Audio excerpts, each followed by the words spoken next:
Hey, I'm Steven, the calculator guy, and today we're going to look at the Gearbox Eigenpoint Leverage, or it's a calculator. And what it does is it helps you understand your Gearbox position and whether or not it might be worth it for you and your personal opinions on how EigenLayer points might all play out in the end, right? So a few things to note. Gearbox does plan on launching additional LRTs in the very near future. I think RS ETH is on the roadmap, I believe. Is it Renzo? That might be happening very, very soon. One of those two. And who knows what else might come out. So there will be more of these LRTs. Currently, there may not be like a ton of ETH to borrow, but those caps are supposed to be lifted today, which might be the reason why these borrow rates are actually going down. So let's look at everything in here. So as always, the inputs are blue and the outputs are green, which means you edit the blue stuff. You don't touch the green stuff. The green stuff is just information for you generated by the inputs. Which is what makes it a calculator. I mean, it's a spreadsheet, right? But, you know, we've called these things calculators for 3 years now. Why stop now? So Eigenday, this is the first assumption. When do you think Eigenday is now? I have talked to a lot of founders that are related to the LRT space, and it seems like there is a crystallizing assumption that the end of Q2 is going to be roughly when Eigenday will be. Now, some people were saying, oh, but they're like secretly doing another fundraising round. And well, you know what? That was announced today. It looks like they may have already closed it. So good for them. That doesn't seem like it's going to be putting a massive blocker on the roadmap, but it does seem like it's going to give a lot of tailwinds to this narrative, as people today have been eager to scoop up and buy both EtherFi points, EigenLayer points, YT assets, and even participate in this. So I think late Q2, maybe 620 is a good estimate. I also think it's a pretty conservative estimate, which means like it will probably happen either 620 or maybe a little bit before. Like that's my assumption. I could be wrong. That's just mine. You can enter your own assumption. Leverage. So you can choose your own adventure here, but I will say, please understand that the way these Oracle works, it's a combination Oracle, which includes or increases your risk substantially. So instead of it being like a wrapped EtherFi ETH Oracle, it's a wrapped EtherFi ETH USD, and then ETH USD combination Oracle. And we saw some issues with this, both with Y2K's DPEG problem a long time ago, if you were following that phenomena, as well as the first like Gearbox V2 ST ETH leveraged up. They had the same issue where there were liquidations occurring because of this exact Oracle issue, right? So do keep that in mind. Don't use max leverage. That would be insane. Effectively, what that means is a 2% DPEG liquidates you. You don't want that. It's terrible. So I am like my personal target for this is I want to be able to suffer at least a 5% DPEG. And that's a huge DPEG for these markets, because if you look at like the chart for ETH or wrapped ETH, it's actually really, really tight, like less than 1% plus or minus variance. But you never know, right? So do give yourself a lot of buffer here, because if you get liquidated, it is not pretty. It's a terrible liquidation because it's like a 5% fee times your leverage. So if you're 7x leverage, 7 times 5, it's 35% of your principal gone, right? So you do not want to get liquidated. Being more conservative is better. However, there is a minimum borrow amount. So, you know, in order to meet that, you either have to use high leverage or use a higher initial deposit. You can see as my principal is higher, I can do lower leverage, which is kind of nice. But if my principal is lower, I have to do higher leverage to meet that minimum borrow requirement. But even at 6.4, I have a 6.5%, roughly 6.5% DPEG resistance. I'm personally okay with that, but don't let my risk analysis be yours, right? So that means like right now, wrapped EtherFi ETH is like worth 1.013 or 1.03, something like that, ETH. And so it would have to go all the way down below even 1, all the way down to 0.96, which is a huge DPEG, like 7% DPEG. And I am comfortable taking that particular risk. Okay, so anyways, go over here. Leverage, I'm going to say 6.5. That makes me feel comfortable. EtherFi points multiplier, right now it's 2x, which is really cool. There's a 2x point multiplier in EtherFi. Borrow interest rate is actually 16.5 right now, roughly. If you go over here, 16.63. I'll you know what? I'll make it 17%. ETH value, let's just say right now ETH is $3,000, even though technically it's 2982. So 2982 if you want to be very specific. And I'm going to say I use one wrapped ETH principal. Actually, you know what? We ETH value is actually like, if I did we ETH value, then it's, you know, a little bit higher, but it doesn't really matter. Base we ETH APR is 2.8%. And this is important because it tells you what the leveraged APR is.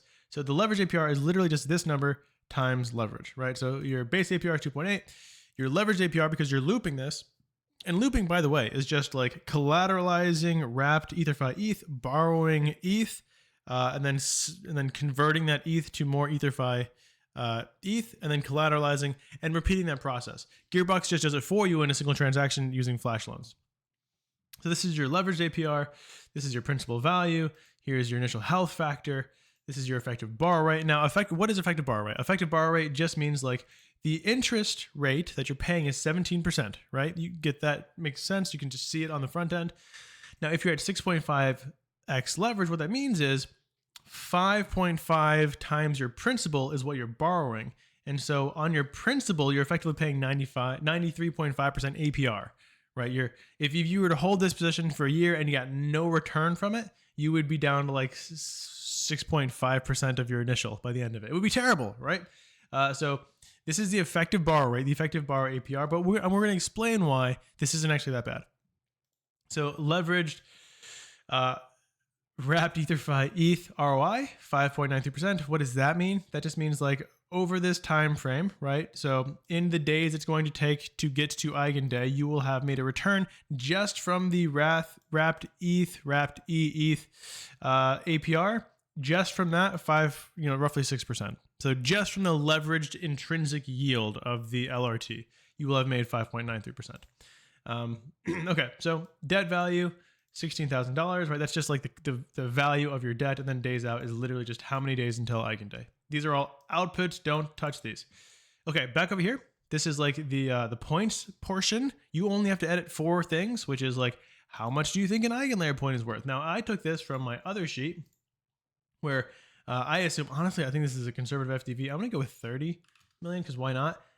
Date, I'm saying 620. I think 6% is a decent airdrop estimate for Eigen Day. I think that, that's totally reasonable. It's going to be in my opinion, definitely going to be between 4% and 10%. I think 6% is a good estimate. It's a good conservative estimate. I don't want to overdo it and get too excited. I want to underdo these things. So, but since like the $100 million raise from A16Z today, I think 30 billion is strong. Okay, so 620, that's good. So it puts the point value around 15 cents. I could do, let's do 14 cents. Let's be conservative. And then EtherFi, we're seeing these points sell at an even higher rate right now. Like if you go on Whales Market, you could price these things. These things are selling for like 0.008, which is phenomenal. So, and then points per day, you get 24 points per day per ETH on EigenLayer. So this is points per day per ETH, I should say. And then you get 1,000 EtherFi points per day per ETH. Now, there is a point multiplier right here. So these numbers are going to represent this multiplier. Do not put 2,000 here because that'll be a 4x multiplier effectively. Just put like the base rate of whatever LRT it is. So if it's like Kelp has a base rate. If it's Renzo has a base rate. Just put the base rate there, and then you put your multiplier here, and that'll take care of the rest, right? Okay, so leveraged points. This basically shows you how many points you're going to get because of the leverage, right? You have 6.5 leverage. Now, if you change your principal, all this is going to change. It's based off of your principal. So you get right now 156 points per day on 1 ETH. So you're getting substantially more. Same thing here, except it gets 2x because EtherFi is doing a event. And here's the value. So per ETH per day, 21 bucks per ETH per day, 10 bucks. That's great. So it's like roughly 30 bucks per day per ETH, which is awesome. And then return by Eigen Day. So Eigen Day is 120 days out. You should, like, assuming all of these things are correct and accurate, which is a big assumption, you should have a $2,600 return per WE-ETH leveraged, and a $1,200 return per WE-ETH leveraged. So those things together is a $3,800 return on your principal of $2,982 or like $3,000, right? Because one wrapped ETH is like $3,005 or whatever.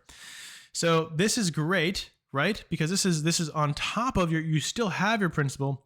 But also, by the way, this is your cost per point. So like you can't look at these combined, unfortunately. So if you only took into account EigenLayer and didn't consider EtherFi, your cost per point would be 5 cents, which is great because the assumed value of an EigenPoint is like 15 cents. So you're getting a great deal on these points. Like your principal for these points is very low. Now, where does this come from? Like, how do we calculate the price per point? It comes from the cost to borrow. The only thing you are paying to purchase these points is the interest. So this effective interest rate, you are paying interest on this position, and that's how you're getting these points. So the effective cost is what you're paying in interest. So you're paying $900, $910 under 119 days, effectively $910 of ETH over 120 days to purchase like these additional points, right? So 156 minus 24. So all those additional points you're getting, which is 132, all those points are paid for by this interest, right? And so that's where this cost per point comes from.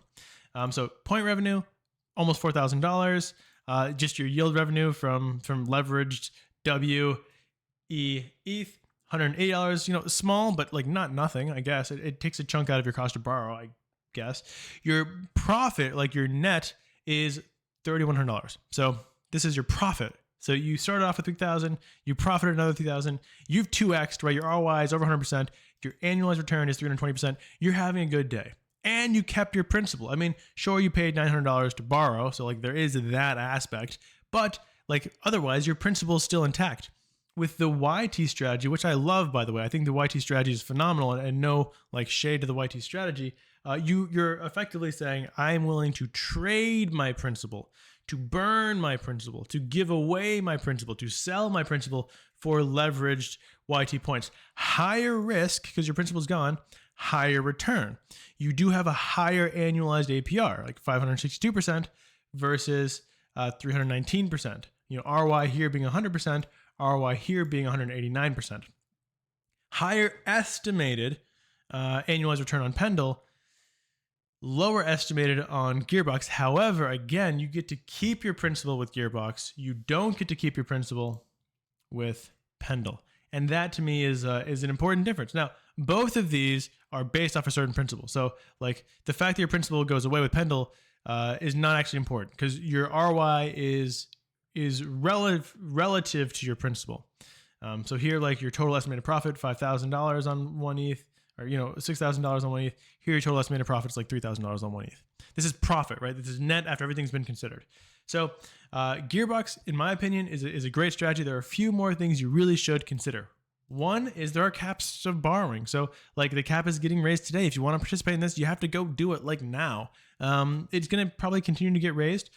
One of the ways that this strategy is influenced is like by the quota rate. The quota rate is effectively determined by governance. Voters with like the Gear token, they determine effectively what this rate's going to be. So they can say higher or lower for the betterment of the protocol. It's very reasonable this is going to get to 20%. And even if it does go to 20%, still great ROI, still great return, in my opinion. And I do think like the voters will keep it roughly around there. Now, this base rate is based off of utilization, has a kink, but it's like a very, very shallow curve and like a very low slope. So I don't think this is going to go over like 3%. So really, these should combine stay under 25%. I think they're going to stay around 20%, maybe a little bit lower. Like right now, they're 16%. That's one thing to consider, right? Is how the debt interest rate works. The other thing to consider is that when you're leveraging something, whenever you're leveraging something through a money market system, which means like literally borrowing and selling it or converting it to an asset and then doing that over and over again or looping it, you will incur swap fees, leveraged swap fees. So whatever the swap fee is times 6.4, you will incur slippage, whatever the slippage is times 6.4. You will incur that on entrance and exit. So you may want to take away like 2 or 3% from this ROI, considering that specific thing. And it's still good. When you're doing this with like stable coins during the bear market and your total APR is expected to be 20%, not 300%, it's a way bigger issue. When your annualized return is 300%, it's much less of an issue, but still something you should think about, understand, and consider. Because when you open this initially, you say, oh my gosh, why is 1% of my, like, why am I already 1% down? And that's because of the leverage swap fees and the leverage, price impact or whatever it might be. Definitely consider that. And then health factor, understand your health factor, understand your liquidation price. Again, my personal preference is at least be able to suffer a 5% DPEG, at least, because we don't know what kind of wild activities might happen leading up to Eigen Day.